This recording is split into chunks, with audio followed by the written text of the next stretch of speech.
Unspoken rhythms. The first time Rohan Malhotra heard Nisha Kapoor sing, they were 11 years old, sitting cross-legged on the roof of his grandmother's house in Jaipur. Her voice, untrained but pure, floated across the evening air while firecrackers from a distant wedding celebration painted the sky. He remembered thinking it was the most beautiful sound he'd ever heard. "Why did you stop?" he asked, when she abruptly fell silent, suddenly self-conscious. "I'm not very good," she whispered, tucking a strand of hair behind her ear. "You're wrong," Rohan said simply, picking up his father's old guitar. His fingers found the chords instinctively, creating a gentle melody to accompany her. "Try again." That moment, suspended between childhood and something else, formed the foundation of a friendship that would span the next 15 years. Now, at 26, Rohan adjusted the microphone in Studio B of Sargam Productions, where Nisha worked as a studio manager. He'd grown from that shy boy into one of Delhi's most sought-after session musicians, his guitar skills in demand across the industry. The late evening session was almost over, and he could see Nisha through the glass partition, her head bobbing slightly to the rhythm as she adjusted levels on the mixing board. "That's a wrap, Rohan," she spoke through the intercom, her voice warm in his headphones. "That last take was perfect." He nodded, carefully placing his guitar in its case. The studio emptied quickly as the other musicians packed up, leaving trails of conversation about dinner plans and weekend gigs. Rohan lingered as he always did. "Dinner?" he asked when they were alone, a ritual question in their 15-year friendship. "The usual place?" Nisha replied, already knowing the answer. They walked the 3 blocks to Sharma's, a tiny restaurant tucked between a bookstore and a tailor shop. The owner, Mr. Sharma himself, greeted them with the familiarity of regulars. "The usual for my favorite pair?" he asked, already signaling to his son to prepare their order. "We're not a pair," Nisha corrected automatically, the way she always did when someone made the assumption. "Just friends." Rohan felt the familiar twist in his chest at those words. Over steaming plates of butter chicken and naan, they fell into a comfortable conversation about the day's recording session, upcoming projects, and Nisha's mother's persistent attempts to find her a suitable match. "She showed me another profile today," Nisha sighed, tearing a piece of naan. "A doctor from Mumbai, very respectable." "And?" Rohan kept his voice casual, though his appetite suddenly diminished. "And nothing. I told her I'm focused on my career right now." She looked up at him, a question in her eyes that neither of them acknowledged. Later, walking her to her apartment, Rohan felt the weight of unspoken words between them. The night air was heavy with approaching rain, matching the tension he carried in his shoulders. "I'm playing at Dune Cafe on Saturday," he said as they reached her door. "Will you come? Have I ever missed one of your performances?" Nisha smiled, her eyes crinkling at the corners. There was a moment, brief but electric, when Rohan thought about closing the distance between them. Instead, he stepped back, raising his hand in a casual wave. "Good night, Nish." "Good night, Ro." Walking home alone, Rohan plugged in his earphones and scrolled to the playlist he'd created years ago but never shared with anyone. Each song carefully selected, forming a confession he couldn't voice. The title was simple: For N. What he didn't know was that 3 kilometers away, Nisha stood on her balcony watching the city lights, trying to ignore the hollow feeling in her chest that appeared whenever they said goodbye. She had made a promise to herself long ago. Music and friendship were constants. Romance was temporary. She wouldn't risk losing Rohan to a failed relationship. But lately that promise felt more like a prison than protection. Fading notes. The first sign was subtle, a barely perceptible ringing in his right ear. Rohan dismissed it as fatigue after a 14-hour recording session for a film soundtrack. The second sign came 2 weeks later, a strange muffling during a jam session, as if someone had covered his ears with cotton. By the third occurrence, a sudden sharp pain followed by 30 seconds of complete silence. He couldn't ignore it anymore, but he tried. "You're playing flat," said Vikram, the percussionist, during rehearsal at Dune Cafe. "That's the 3rd time tonight, bye." Everything. Okay? Rohan adjusted his guitar strap, avoiding eye contact. Just tired. Let's take it from the bridge. The truth was terrifying. The sounds that had defined his existence were becoming unreliable. Notes that once came naturally now required intense concentration. Sometimes, in the middle of a phrase, the music would distort, becoming distant and warped. After rehearsal, he sat alone in the empty cafe, testing himself. He played a G major scale, perfectly clear, then an E minor. The high notes faded in and out. Fear crawled up his spine like cold fingers. His phone buzzed with a message. From Nisha. How was rehearsal? Still on for lunch tomorrow? He stared at the screen, suddenly overwhelmed by the thought of telling her. Nisha, who believed in his talent more than anyone. Nisha, who had once told a famous producer that Rohan was the best guitarist in Delhi, without a hint of exaggeration in her voice. How could he tell her that something was wrong? Great rehearsal, see you at 1, he typed back, the lie burning in his chest. The next morning, he woke to alarming silence in his right ear. Complete absence of sound. Panic sent him stumbling to the bathroom where he splashed cold water on his face, breathing heavily. After 3 minutes that felt like hours, sound returned, muffled but present. He called Dr. Joshi, an old family friend, and secured an appointment for that afternoon. It meant canceling lunch with Nisha, but he couldn't risk her seeing through his facade. Something came up at the studio, he texted her. Rain check? Her reply came quickly. Everything okay? Rohan hesitated. Just a scheduling conflict, new client, very demanding. 3 dots appeared as she typed, disappeared, then reappeared. Finally. Okay, call me later? In Dr. Joshi's office, the diagnosis came with clinical detachment. The preliminary tests indicate sensorineural hearing loss, possibly caused by Meniere's disease or an autoimmune inner ear condition. We need to run more tests. Rohan sat motionless. Will it get worse? The doctor's pause contained his answer before the words came. Without treatment? Yes, potentially progressive to profound hearing loss. The world tilted on its axis. Rohan thought of his guitar, of melodies half composed, of Nisha's voice through studio headphones. All of it threatened by silence. There are treatments, Dr. Joshi continued. Medications, possibly surgery depending on the exact cause. But Rohan, you need to reduce stress and exposure to loud sounds immediately. A bitter laugh escaped him. I'm a musician. I understand the difficulty, but your health. Can we keep this between us for now? Rohan interrupted. I have commitments, performances scheduled. Dr. Joshi frowned. Medically speaking, that's inadvisable. But as your father's friend, I understand your position. 2 weeks, Rohan. Complete these tests, start the medication I'm prescribing, and then we reevaluate. After that, no promises.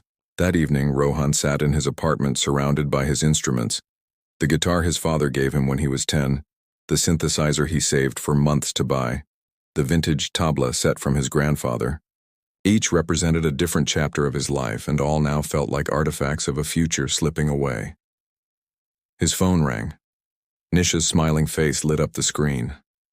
Hey, he answered, forcing lightness into his voice. Sorry about lunch. Are you really okay? She asked, concern evident even through the phone's small speaker. You've been distracted lately. Vikram mentioned you seemed off at rehearsal. Vikram talks too much, Rohan said, attempting humor. I'm fine, just busy with this new project. Well, I won't keep you then, she said, disappointment edging her words. But don't forget your performance Saturday. Full house expected. Saturday. His showcase at Dun Cafe. The thought sent a fresh wave of anxiety through him. Wouldn't miss it, he said, the words hollow. After they hung up, Rohan picked up his guitar and began to play, focusing entirely on the sensations, the press of metal strings against his fingertips, the vibration of the wood against his chest, the visual memory of chord positions. He played for hours as if memorizing a language he feared losing. For the next few days, he lived in a careful balance, taking the medication secretly, wearing discreet earplugs during recording sessions, and making excuses to avoid social gatherings where his condition might become noticeable. He developed a system of visual cues and physical positioning to compensate for the progressive hearing loss in his right ear. No one noticed. Or so he thought. Friday night, he found Nisha waiting outside his apartment, arms crossed, determination set in her jaw. "You're avoiding me," she said simply when he approached. "I've been busy," he countered, fumbling with his keys. "For 2 weeks?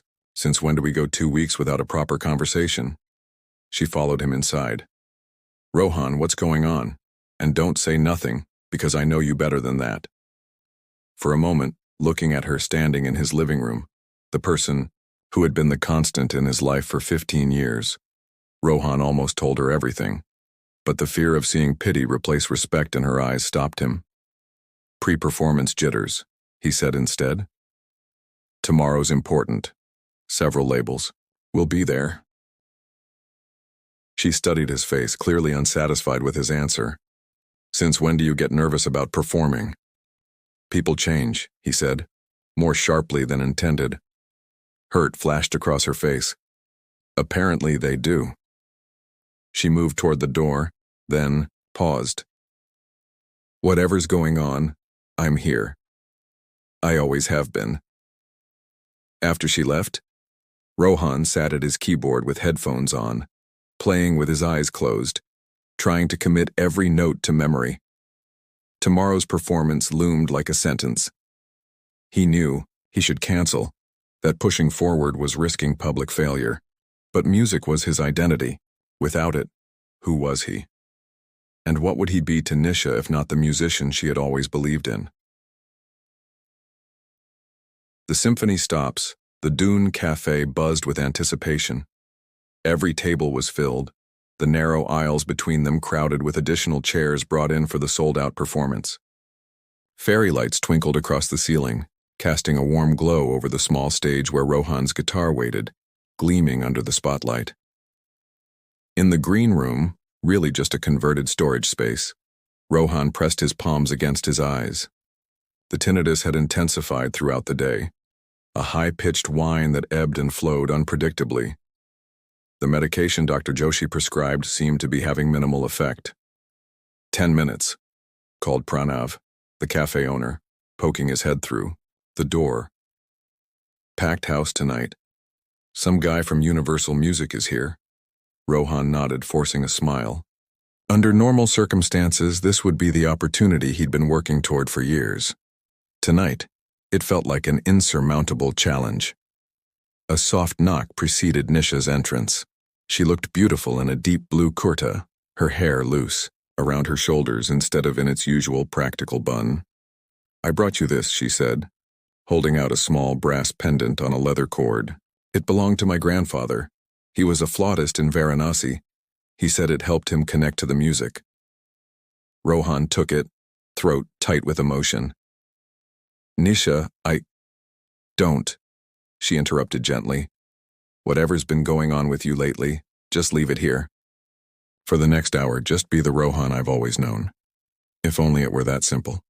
He slipped the pendant over his head, tucking it beneath his shirt where it rested cool against his skin. "Thank you," he managed.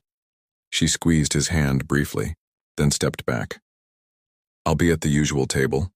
The usual table. Front row, slightly to the left where she'd sat for every performance since they were teenagers. Close enough that he could always find her eyes when a particular passage made them both feel the same emotion. Their silent language. As he walked onto the stage, the applause washed over him like a wave. He adjusted his guitar, positioned himself, so his good ear faced the monitors and began to play. The first 3 songs went surprisingly well. He stuck to familiar compositions, pieces he could play from muscle memory alone. The audience responded enthusiastically, and he allowed himself a moment of hope. Perhaps he could manage this. Perhaps the doctors were wrong. Then, midway through the 4th song, an intricate original composition he'd been perfecting for months, it happened. A sudden vertigo gripped him, the stage lights blurring into streaks of brightness. The sound from his guitar seemed to come from miles away, distorted and strange. He faltered, missing a transition. Rohan closed his eyes, trying to regain his equilibrium. He found the melody again, pushing forward through sheer determination. When he opened his eyes, he immediately sought Nisha's gaze. The concern on her face told him his struggle was visible. He made it through the song, though not with his usual precision. During the brief pause that followed, as the audience applauded, the vertigo intensified. Sweat beaded on his forehead. The ringing in his ear became a roar, drowning out everything else. Rohan tried to stand to announce a short break, but his legs wouldn't cooperate. The last thing he saw before darkness claimed him was Nisha's face, her expression changing from concern to terror as he collapsed. He awoke to the rhythmic beeping of hospital monitors and the antiseptic smell of the emergency room. Nisha sat beside his bed, her hand gripping his so tightly her knuckles were white. When she saw his eyes open, her face crumpled with relief. "You're awake," she whispered. "Thank God." "What happened?" His voice sounded strange in his own ears. "You collapsed on stage," she said. "You've been unconscious for almost 2 hours." The memory returned in fragments, the vertigo, the distorted sounds, the darkness. "The show doesn't matter," she cut him off firmly. "Rohan, the doctor found your medication in your pocket. Why didn't you tell me you were sick?" Before he could answer, Dr. Joshi entered, his face grave. "Ah, you're awake. Good. What's happening to me?"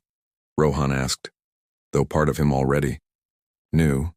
"The MRI confirmed what I suspected," Dr. Joshi said. "You have autoimmune inner ear disease. Your immune system is attacking the cochlea, the part of your inner ear that translates sound into nerve signals. The vertigo and collapse were caused by inflammation affecting your vestibular system." "Can it be treated?" Nisha asked, her voice steady despite the tears shimmering in her eyes. "Yes, but aggressive intervention is needed immediately. We're starting you on corticosteroids and immunosuppressants." Dr. Joshi's expression softened. "Rohan, I warned you about continuing to perform." "You knew?" Nisha turned to him, hurt evident in her voice. "For how long?" 2 weeks, Rohan admitted quietly. "Since we canceled lunch." 2 weeks, she repeated. "All those times you said you were fine." Dr. Joshi cleared his throat. "I'll give you 2 a moment. A nurse will be in shortly to start the IV treatment." When they were alone, the silence between them felt heavier than any Rohan had experienced since his hearing began to fail. "Why didn't you tell me?" Nisha finally asked. Rohan stared at the ceiling, unable to meet her eyes. "Because saying it out loud made it real. Because music is all I have, all I've ever been good at." He paused, vulnerability making his voice rough. "Because I couldn't bear to see you look at me differently." "Differently?" Her voice rose slightly. "Rohan Malhotra, I have known you since we were children playing on rooftops.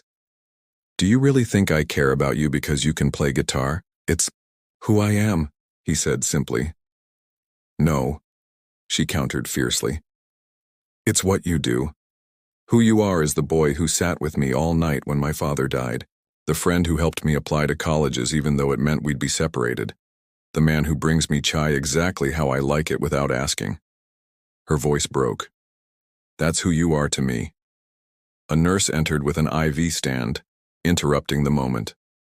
As she efficiently inserted the needle into Rohan's arm and connected the medication, Nisha stepped back, wiping her eyes. "The doctor says you'll need to stay for observation tonight," she said, composing herself. "I'll be right here." "You don't have to." "I'm staying," she said with finality. "Try to rest." As the medication began to flow into his system, Rohan felt a curious mix of dread and relief. The secret was out. Whatever happened now, whether the treatment worked or failed, whether his career survived or ended, at least he no longer carried the burden alone. In the dimmed lights of the hospital room, with Nisha's hand once again holding his, he finally allowed himself to acknowledge the fear that had been his constant companion for 2 weeks. The fear of silence. The fear of loss. the fear of a future without the language that had always defined him. "What if I can't play anymore?" he whispered into the quiet room, the question he had been afraid to even think. Nisha's answer came without hesitation, her voice steady and sure. "Then we'll find a new song." Silent confessions. Dawn filtered through the hospital blinds, painting stripes of gold across the sterile white bedsheets. Rohan watched dust motes dance in the light, each tiny particle suspended in its own silent ballet. 3 days had passed since his collapse at Dune Cafe. 3 days of tests, medications, and specialists parading through his room with carefully neutral expressions.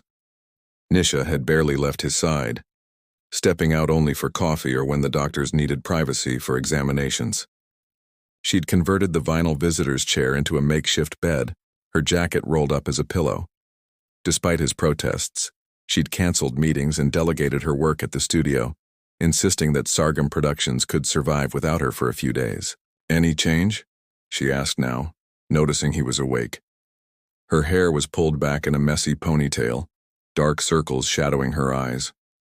Rohan focused, taking internal inventory. The vertigo had subsided thanks to the medication. The pain, too, was less intense, but the hearing in his right ear remained muffled, distant, as if he were underwater.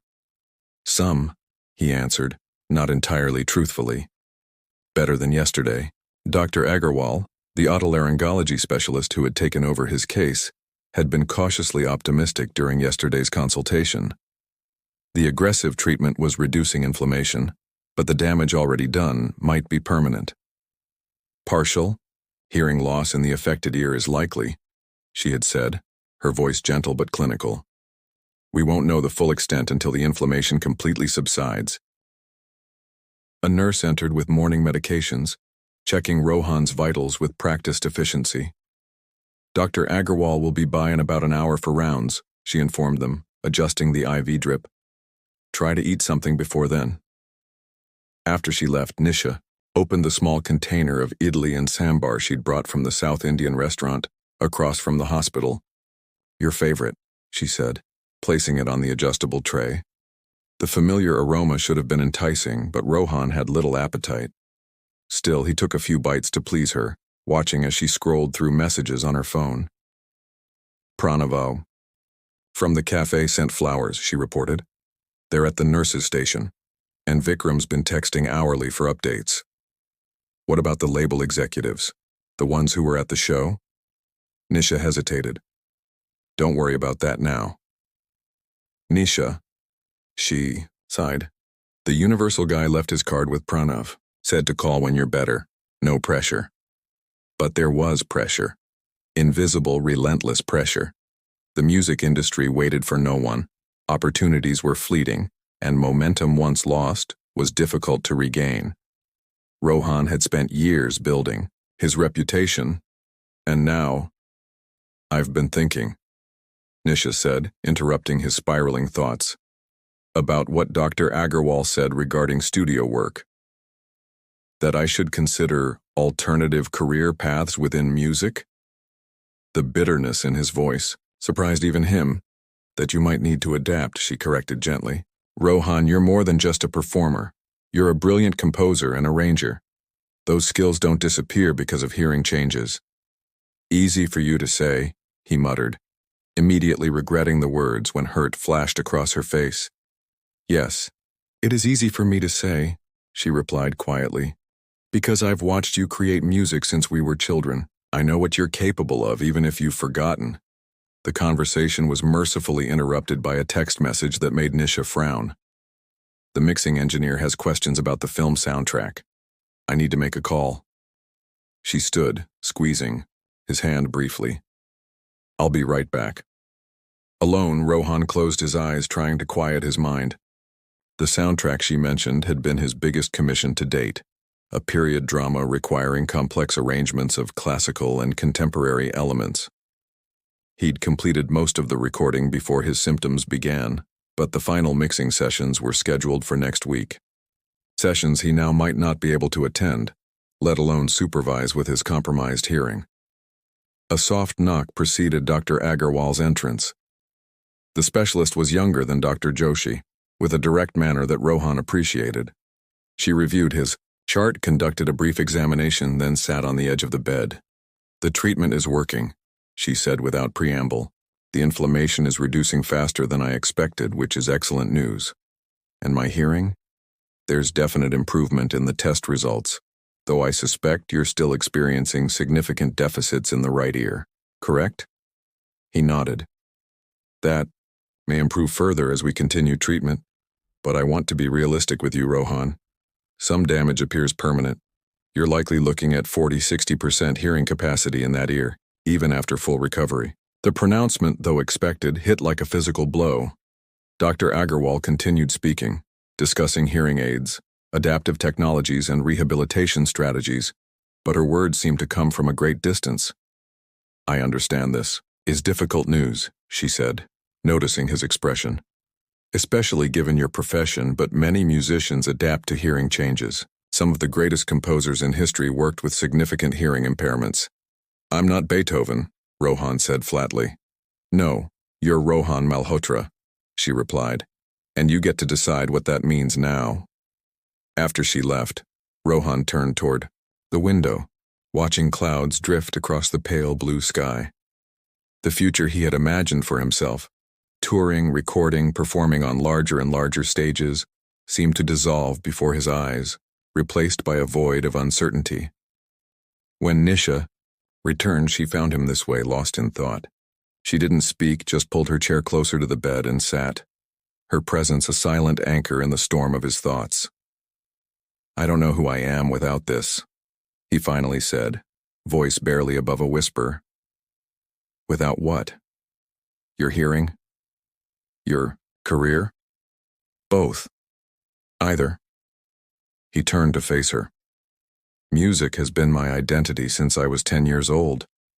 It's how I process the world, how I express myself. Without it—" "You're not losing music," she insisted. "It's changing, yes, but it's still yours. You don't understand." "Then help me understand," she challenged, leaning forward, "because I've known you for most of my life, Rohan, and I refuse to believe that your entire identity is wrapped up in perfect pitch." Something in her tone, frustration, fear, determination, broke through his self-pity. He looked at her truly, for the first time since his diagnosis. The worry etched in the furrow between her brows, the stubborn set of her jaw, the unshed tears brightening her eyes. "I'm scared," he admitted finally, the words scraping his throat. "I'm terrified of failing, of disappointing everyone, of disappointing you." "Me?" Genuine surprise colored her voice. "Why would you think that?" "Because you've always believed in me. Since we were kids, you've been my biggest supporter, my—" He trailed off, unable to find the right word. "Fan? Friend?" Neither seemed adequate. "That hasn't changed," she said softly. "It won't change. But I might change. I might not be the person you've believed in all these years." Nisha was quiet for a long moment, her gaze steady on his face. When she spoke again, her voice was different, vulnerable in a way he rarely heard. "Do you want to know why I've never dated anyone seriously? Why I always find some reason to end relationships after a few months?" The abrupt change of subject caught him off guard. "I assumed you were focused on your career." "That's what I tell everyone. That's what I told myself." She took a deep breath. "The truth is, I've spent 15 years comparing every man I meet to my best friend, and they all fall short." The words hung in the air between them, momentous and fragile. "Nisha, let me finish," she interrupted, her hands twisting together in her lap. "I've been afraid too, Rohan. Afraid of risking our friendship, afraid of rejection, afraid of change. But watching you these past few days, seeing how quickly everything can be upended, I don't want to be afraid anymore." She reached for his hand, her fingers warm against his skin. "I love you. Not the guitarist, not the composer, not the performer. You, the person you are beneath all of that."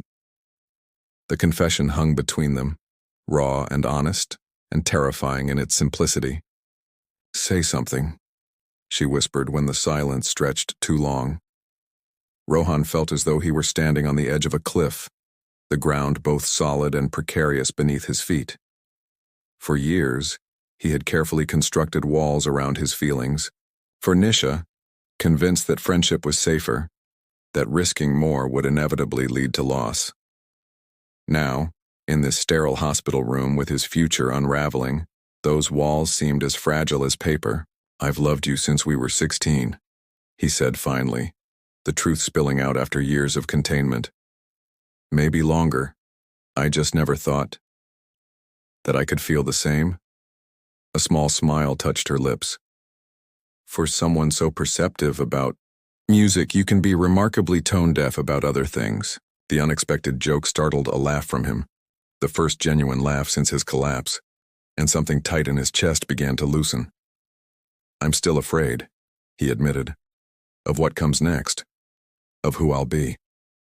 "I know." She squeezed his hand. "But whatever comes, we'll face it together." In the quiet that followed, with sunlight streaming through the hospital window and the faint sounds of the world continuing outside, Rohan felt something new take root alongside his fear. Not certainty, not confidence, but possibility. The music of his life wasn't ending. The composition was simply changing, evolving into something he couldn't yet imagine. And for the first time since the symptoms began, that thought felt not like loss, but like the opening notes of something new. A new composition. The rain fell, in gentle sheets outside the windows of Rohan's apartment, creating a soothing percussion against the glass. 6 months had passed since his hospitalization, 6 months of adjustment, rehabilitation, and rediscovery. The hearing aid nestled discreetly in his right ear was now as much a part of him as his watch, or the brass pendant from Nisha's grandfather, that he still wore around his neck. On the coffee table lay scattered sheets of music notation, some filled with his familiar handwriting, others bearing the marks of recent revisions. The apartment itself had undergone a transformation. Acoustic panels lined strategic walls, special monitors designed for hearing-impaired musicians dominated one corner, and a sophisticated digital workstation had replaced some of his analog equipment. Rohan adjusted the settings on his computer, fine-tuning the visualization software that now supplemented his altered hearing. The program displayed sound waves in real time, providing visual confirmation of what his ears told him. It had been strange at first, this new way of experiencing music, but gradually it had become second nature. The doorbell chimed, its tone modified to a frequency his good ear could easily detect. He opened the door to find Nisha balancing 2 containers of food and a folder tucked under her arm, slightly damp from the rain. "I come bearing gifts," she announced, setting everything on the kitchen counter. "Dinner from Sharma's and—" She held up the folder with a flourish. "The final contract from Horizon Studios. All they need is your signature." Rohan took the folder, still somewhat disbelieving. Horizon was one of the most prestigious music production companies in Mumbai, known for their work on award-winning films. When they'd approached him about a position as a composer and arranger 3 months ago, he'd been skeptical. Now the contract in his hands made it real. "Did you read the terms?" he asked, opening the folder. "Of course I did. Your manager would be remiss otherwise." Nisha had officially taken on that role 2 months ago, when it became clear that her organizational skills perfectly complemented his creative process. "They accepted all our conditions, including the modified studio setup and flexible schedule for medical appointments. And they're really okay with me not performing live. They're hiring you for your brain, not your stage presence." She tapped his forehead lightly. "Though personally, I think they're missing out." He smiled, signing the contract with a flourish before setting it aside. "Let's eat before it gets cold." They settled on the couch, containers open between them, falling into the comfortable rhythm they'd established over the past 6 months. Their relationship had evolved in ways both subtle and profound, friendship deepening into romance, partnership expanding to include new dimensions of trust and vulnerability. How was your session with Dr. Mehta today? Nisha asked, referring to the audiologist who had been working with Rohan on adapting to his hearing aid. Productive. We're fine-tuning some settings for complex harmonic recognition. He took a bite of food, considering. She thinks I'm making excellent progress. Of course you are, you're the most determined person I know. She paused, studying his expression. But something's still bothering you. Rohan set down his fork, always amazed at how easily she read him. I got a call from Pranav yesterday. Dune Cafe is hosting a special event next month, a showcase of local musicians who've made it big. He wants me to perform. Oh. Nisha's expression was carefully neutral. What did you tell him? That I'd think about it. Rohan hadn't performed publicly since his collapse. The idea both terrified and tempted him. It would only be 1 or 2 songs. Do you want to do it? The question hung between them, simple but loaded. Did he want to return to the stage that had once been his second home? To face an audience with his new limitations? To risk failure in such a public way? Part of me does, he admitted. But I'm not sure if I'm ready. Nisha set her food aside and turned to face him fully. What does Dr. Agarwal say? That medically there's no reason I can't perform. My condition is stable. The immunosuppressants and maintenance therapy had proven effective, halting the progression of the autoimmune response. It's more about fear, she finished for him, not unkindly. He nodded. 6 months of therapy, both physical and psychological, had taught him to name his emotions rather than hide from them. I'm afraid of failing, of confirming everyone's worst assumptions about my career being over. Your career isn't over, it's evolved. Nisha gestured toward the signed contract on the table. But I understand why this matters to you. She reached for his hand, her fingers intertwining with his. Whatever you decide, I'm with you. But for what it's worth, I think you're ready. Not because you're the same musician you were before. You're not. You're something new, something more resilient. Her faith in him, unwavering since childhood, still had the power to strengthen his resolve. Rohan squeezed her hand, grateful for her presence in ways he couldn't fully articulate.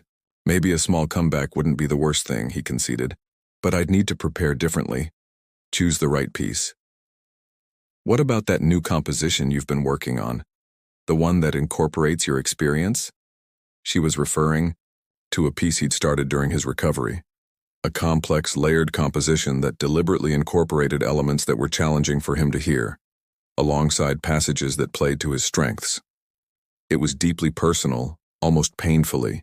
So, that's not for public consumption, he protested. It's just therapy. It's beautiful, Nisha countered, and honest in a way that would resonate with people.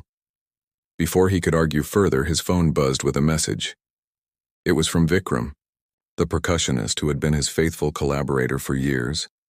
Heard about Pranav's showcase. The band is ready when you are. No pressure, but we miss you. Something shifted in Rohan's chest, a loosening of the knot he'd carried since his diagnosis. His friends hadn't forgotten him. They were waiting, patient and supportive, for him to find his way back to them. Maybe, he said finally. Let me think about it.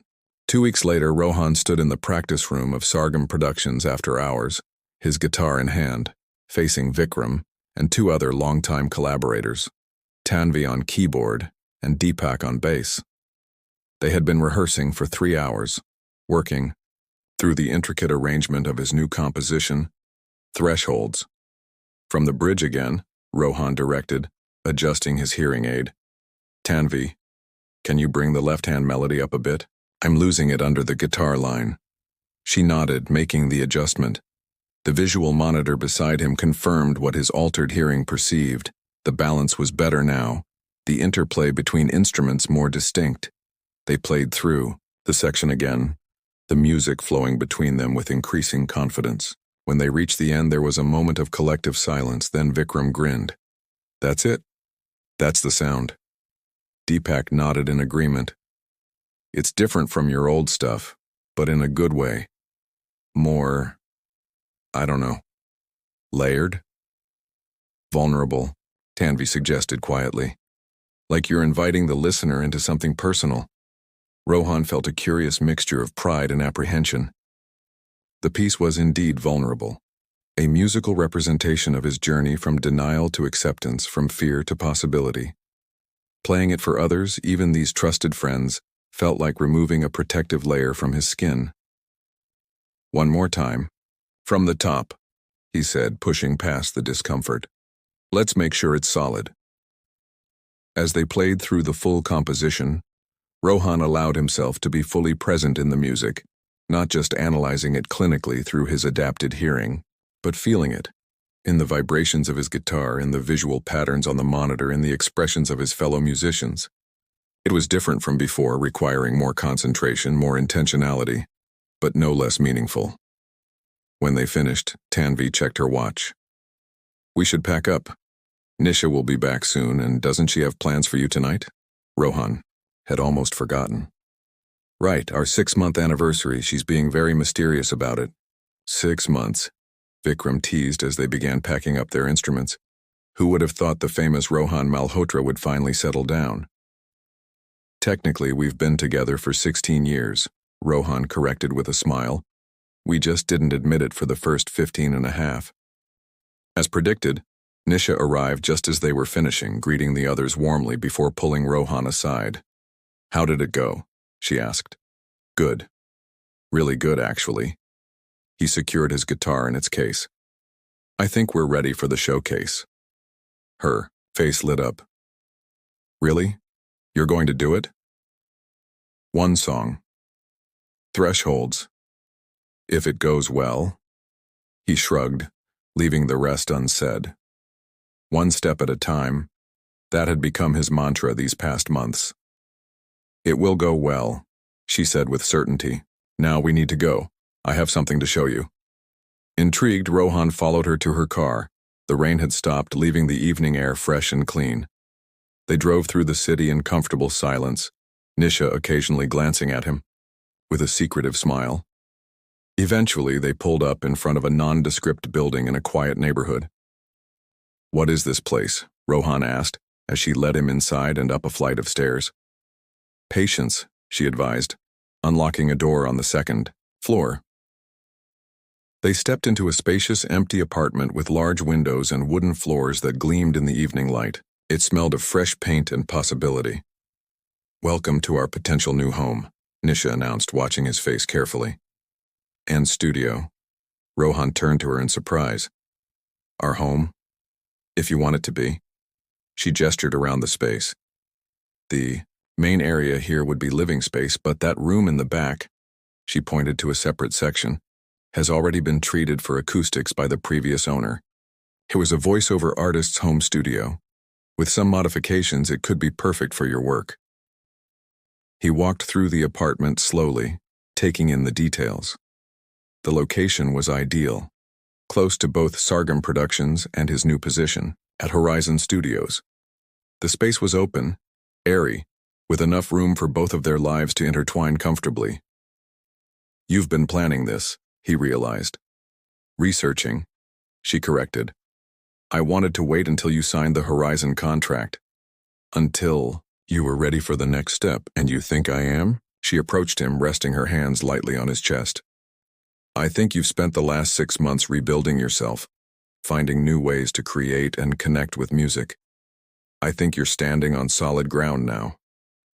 Her eyes met his, steady and sure. And I think I want to build a life with you, whatever that looks like. Rohan pulled her close, overwhelmed by the journey that had brought them to this moment. From childhood friends to reluctant admirers, from crisis to confession, and now to this threshold of a shared future. Yes, he said simply, to all of it. Later, that evening they sat on the floor of the empty apartment, takeout containers between them, planning renovations and dreaming aloud. Rohan's phone buzzed with a message from Dr. Agarwal, confirming his follow-up appointment the next week. Another message followed from Pranav, finalizing details for the showcase. Once these reminders of his condition and its limitations might have dampened his mood. Now they were simply parts of the complex arrangement that had become his life, neither defining nor diminishing the whole. "What are you thinking?" Nisha asked, noticing his contemplative expression. Rohan considered the question, looking around the empty apartment that would soon be filled with their combined lives. He thought of the music waiting to be created in the studio, of the performance, ahead of the contract beginning a new chapter in his career. "I'm thinking about thresholds," he said finally, "about how sometimes you have to lose something to discover what else is possible." "And what have you discovered?" she asked, moving to sit beside him, her shoulder warm against his. Rohan turned to her, this woman who had been the constant melody in his life's composition, the harmony that made everything more complete. "That some songs are worth the struggle to hear," he said softly, "and that the most important ones can be felt even in silence."